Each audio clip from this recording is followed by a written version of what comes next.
مسیح یسوع کے عظیم و جلیل نام میں آپ کی سلامتی ہو۔ میرا نام پادری پروفیسر ٹونی ولیم ہے۔ ہم ہزاروں گھنٹے کے حساب سے ہر سال بولتے ہیں، روزانہ 3 سے 4 لیکچرز دینا، اور پورے سال میں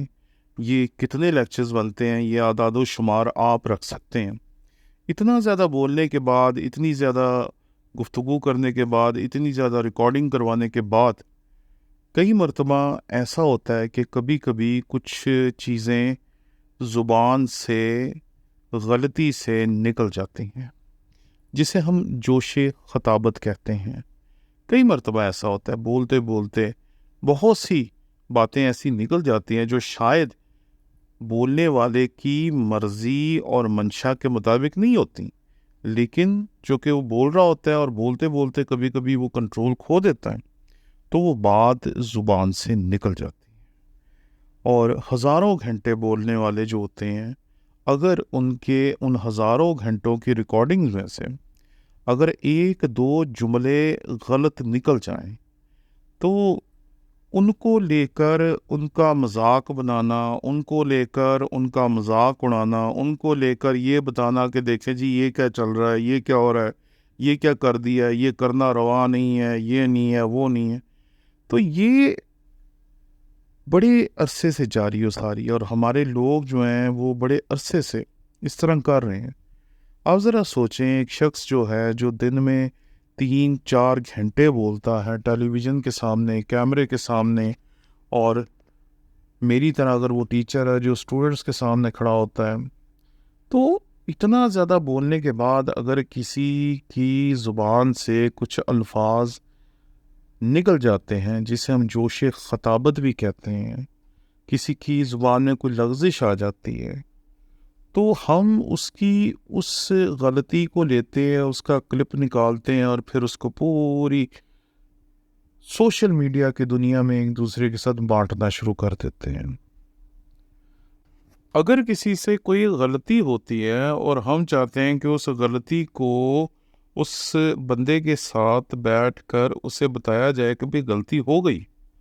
تو یہ ایک اچھی بات ہے، لیکن آج کل جو کہ لوگ ہر کام ہی سوشل میڈیا پہ کرنا چاہتے ہیں، تو اس لیے وہ سوشل میڈیا کو ہی استعمال کرتے ہیں، جو شاید کسی حد تک آج کے دور کے لوگوں کے نزدیک درست بھی ہے۔ لیکن میں جس چیز کو یہاں آپ کے سامنے رکھنا چاہتا ہوں وہ یہ ہے کہ جب حالات خراب ہوں تو تب ہمیں آپس کے جھگڑوں کو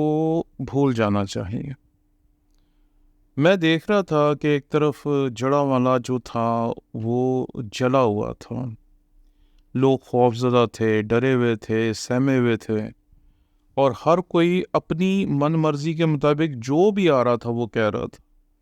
کسی نے کہا ہمیں ملک چاہیے، کسی نے کہا ہمیں موسیٰ چاہیے، کسی نے کہا ہمیں نیا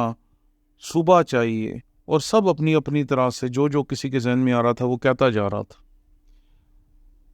جہاں تک ممکن تھا خدا کے خادمین، پادری صاحبان وہاں گئے، انہوں نے لوگوں کی مدد کی، ان کو روپیہ دیا، پیسہ دیا، کھانے کو دیا، ان کے لیے جو کچھ کر سکتے تھے کرنے کی کوشش کی۔ لیکن اس دوران وہ لوگ بھی بڑے سرگرم تھے جو ان کی غلطیوں کو سامنے لاتے ہیں۔ میں حیران تھا کہ جو لوگ مدد کر رہے تھے ان کے بارے میں لوگ لکھ رہے تھے کہ یہ دکھاوا کر رہے ہیں اور الٹی سیدھی باتیں۔ میں ایک پوسٹ دیکھ رہا تھا جس کے اوپر کسی شخص نے 50 ہزار روپیہ تقسیم کیا جڑا والا کے لوگوں کے درمیان، اور اس کے نیچے کسی نے لکھا کہ انہوں نے باہر سے 50 ہزار ڈالر منگوائے ہوں گے۔ مجھے لگتا ہے ہمارے لوگوں کو پتہ نہیں ہے کہ ڈالر کی قیمت کیا ہے، اور ہم بس لکھنے کے چکر میں کچھ بھی لکھ جاتے ہیں۔ آپس کی لڑائیوں کو کبھی کبھی چھوڑ دیا کریں، آپس کے جھگڑوں کو کبھی کبھی چھوڑ دیا کریں۔ جب حالات خراب ہوتے ہیں نا تو بڑا بھائی، چھوٹا بھائی، بہنیں، باپ، ماں سب مل کر ایک خاندان بن جاتے ہیں، پھر وہ لڑائی لڑتے ہیں، پھر وہ جنگ لڑتے ہیں، پھر وہ مقابلہ کرتے ہیں اس وقت بہنوں بھائیوں کے جھگڑے، باپ ماں کے جھگڑے، خاندان کے اندر کے جھگڑے سامنے نہیں لاتے، بلکہ اس وقت وہ واضح طور پر کہتے ہیں کہ کون سی چیز غلط ہے اور کون سی چیز درست ہے۔ اس وقت وہ باہر کے حملے کا مقابلہ کرتے ہیں، لیکن ہم تو آپس میں لڑ رہے ہیں، ہم آپس میں اپنی کمزوریاں لوگوں کو بتا رہے ہیں۔ بے شمار لوگوں نے سوشل میڈیا پہ لکھا کہ زیادہ تر لوگ اسائلم لینے کے لیے کر رہے ہیں، اور جب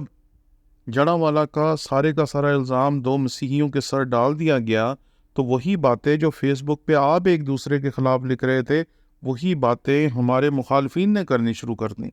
لوگ کہہ رہے تھے کہ یہ جو دو لوگ ہیں ان کو باہر سے فنڈنگ ہو رہی تھی، یہ جو دو لوگ ہیں ان کو باہر سے پیسہ آ رہا تھا، یہ اسائلم کا چکر ہے۔ میں حیران تھا کہ ہم آپس کے جھگڑوں کو چھوڑ کیوں نہیں پائے۔ ہماری بہنیں اور بھائی ڈرے سہمے بیٹھے تھے، کھیتوں میں سونے پہ مجبور تھے، اور ہم یہاں فیس بک پہ جنگ لڑ رہے تھے۔ جو خدمت کر رہے تھے ان کی خدمت پہ تنقید کی جا رہی تھی، جو لوگوں کی مدد کرنے کے لیے وہاں پہنچ گئے ان کے اوپر ہم لوگ تنقیدیں کر رہے تھے۔ حالانکہ میرے نزدیک جو کچھ کرتا ہے اسے کرنے دیتے ہیں، وہ جس طریقے سے بھی خدمت کر رہے ہیں۔ ارے ہم سب مل کر کام تو خدا کا ہی کر رہے ہیں نا، ہم کہیں کوئی ایسا کام تو نہیں کر رہے جو خدا کی مرضی کے خلاف ہو، لیکن ہم صرف یہ چاہتے ہیں کہ ہم کسی طریقے سے تنقید کریں۔ اور میں یہ نہیں کہتا کہ تنقید کرنے والے رک جائیں، یا جو غلطی کر رہے ہیں ان کی غلطیوں کو آپ مینشن نہ کریں، سب کچھ کریں، جو آپ کا دل کرتا ہے آپ کریں۔ اب وقت جو ہے وہ ایک دوسرے کی غلطیاں بتانے کا نہیں ہے، اس وقت پوری قوم کو آپ کی ضرورت ہے۔ سوشل میڈیا پہ کام کرنے والے سب لوگ جو ہیں، چاہے آپ کسی کے حق میں بات کرتے ہیں، چاہے آپ کسی کی غلطیوں کو مینشن کرتے ہیں، چاہے آپ کچھ بھی کرتے ہیں، یہ بات سوچ لیں کہ ہمیں بطور خاندان اس وقت اکٹھے ہونا پڑے گا، جمع ہونا پڑے گا، اور جس طریقے سے پورے کا پورا آپ کا جو جڑاوالا کا کیس ہے اسے مسیحیوں پہ ڈال دیا گیا ہے، جو پادری علی اظہر کا کیس ہے جنہیں پادری راکی بھی کہتے ہیں، ان کو سارے کا سارا اسی بیچارے پہ ڈال دیا ہے، اور سارا منظر ہی بدل دیا گیا۔ پہلے یہ کہہ رہے تھے کہ یہ سب کچھ ہم نے کرایا ہے اسائلم کے لیے، اور اسائلم کا الزام کن پہ لگا رہے، جن کا بیچاروں کا ابھی تک شاید پاسپورٹ بھی نہیں بنا۔ میں حیران ہوتا ہوں۔ اگر آپ آج بھی دیکھیں کہ جو 8-9 لاکھ پاکستانی پاکستان سے باہر جا چکے ہیں اس سال میں، اب تک وہ سارے کے سارے مسیحی نہیں تھے، ان میں زیادہ تر ایسے تھے جو کہ غیر مسیحی تھے۔ لیکن کیا کریں، ہم نے آپس کے جھگڑوں میں، آپس کی باتوں میں، آپس کی تنقیدوں میں، اس نے میرا یہ بگاڑ دیا، اس نے میرا وہ بگاڑ دیا، اس نے مجھے یہ کہہ دیا، اس نے مجھے وہ کہہ دیا۔ ارے چھوڑ دیں ان باتوں کو، ہم انسان ہیں، اور ہر انسان میں گناہ بھی ہوتے ہیں، بدیاں بھی ہوتی ہیں، کمیاں بھی ہوتی ہیں، اور ہر ایک چیز جو نہیں ہونی چاہیے وہ ہوتی ہے۔ لیکن ہمیں اس وقت اکٹھے ہونا پڑے گا، ایک تحریک چلانی پڑے گی سوشل میڈیا پہ کہ ہم سب ایک ہیں اور ہم پہ ظلم ہوا ہے، چاہے آپ جڑاوالا میں ہیں، چاہے آپ لاہور میں ہیں، چاہے آپ خانے وال میں ہیں، چاہے آپ فیصل آباد میں ہیں، چاہے آپ کراچی میں ہیں، چاہے آپ ملک میں ہیں یا چاہے آپ ملک سے باہر ہیں، ہم سب کو بتانا پڑے گا کہ ہمارے ساتھ زیادتی ہوئی ہے، ہمارے کیس کو بدلا گیا۔ کیس وہی درست تھا جس میں بتایا گیا تھا کس طریقے سے شرارت ہوئی ہے، کس طریقے سے مسیحیوں کے گھروں کو جلانے کی یہ سازش ہوئی ہے، کس طریقے سے وہاں کے اسسٹنٹ کمشنر کو ہٹانے کی سازش ہوئی ہے۔ لیکن ہماری آپس کی لڑائیوں سے ہی لوگوں نے باتیں لے لے کے، نکات لے لے کے ہمارا کیس خراب کر دیا۔ آئیں اپنا اپنا مثبت کردار ادا کریں،